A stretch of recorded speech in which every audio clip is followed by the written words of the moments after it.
નમસ્કાર મિત્રો, તારીખ છે 22 ઓગસ્ટ 2026 ને વાર છે આજે શનિવાર। આજના વિડીયોની અંદર મગફળી બજાર વિશે સંપૂર્ણ ચર્ચા આ વિડીયોની અંદર કરવાના છે। તે પહેલાં દરેક મિત્રોને ખાસ નંબર વિનંતી કે ચેનલ ઉપર જે મિત્રો નવા આવ્યા હોય તો ચેનલને ખાસ સબસ્ક્રાઈબ કરી દેજો અને વિડીયો પસંદ આવે તો વિડીયોને લાઇક કરી દેજો। તો મિત્રો, મગફળી બજારમાં સારા માલની વેચવાલીના અભાવે ભાવમાં સ્થિરતાનો માહોલ જોવા મળ્યો છે।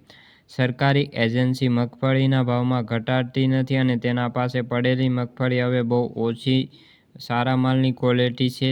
બીજી તરફ સરકારી એજન્સીએ પણ નીચા ભાવથી મગફળી આપવા માટે તૈયાર નથી। બજારમાં સારી ક્વોલિટીમાં વેચવાલીના અભાવ હોવાથી તેના ભાવમાં ઊંચા છે। અત્યારે આગામી દિવસોની અંદર મગફળી બજારમાં જો વેચવાલી નહીં આવે તો સારી ક્વોલિટીના ભાવ ઊંચા જ રહેશે તેવી સંભાવનાઓ છે, જ્યારે નબળી ક્વોલિટીના ભાવ નીચે આવી જશે।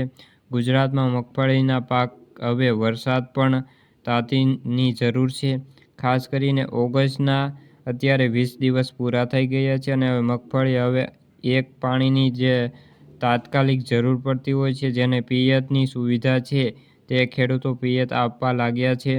રાજકોટમાં મગફળીની 700 ગુણીની આવક હતી અને વાત કરીએ તો એવરેજ ગિરનારની અંદર એવરેજ 450 થી લઈને 1500 રૂપિયા સુધીના ભાવ જોવા મળ્યા છે, જેમાં સારી ક્વોલિટીના 1500 થી લઈને 1530, G20ની અંદર એવરેજ 450 થી લઈને 1530, સુપર ક્વોલિટીમાં 1540 થી 1650 રૂપિયા અને 28-32 નંબરવાળી મગફળીની અંદર એવરેજ 1450 થી 1530 અને ગોંડલિયાળની અંદર 1300 થી બોરી આવક જોવા મળી છે, જેમાં હવે ઓલ ઓવર સારી ક્વોલિટીની મગફળી બહુ ઓછી છે અને જેમાં G20ની અંદર જે વાત કરીએ તો તેની અંદર ભાવ 1350 થી લઈને 1450 અને સારી ક્વોલિટીની અંદર 1500 થી લઈને 1605, જ્યારે બીજી ક્વોલિટીની અંદર જે નબળી ક્વોલિટી છે તેની અંદર 1350 થી 1450 સુધીના ભાવ જોવા મળ્યા છે। તો મિત્રો, આ હતી મગફળીને લગતી આજની માહિતી। જો વિડીયો ગમ્યો હોય તો વિડીયોને લાઇક અને સબસ્ક્રાઈબ કરી દેજો।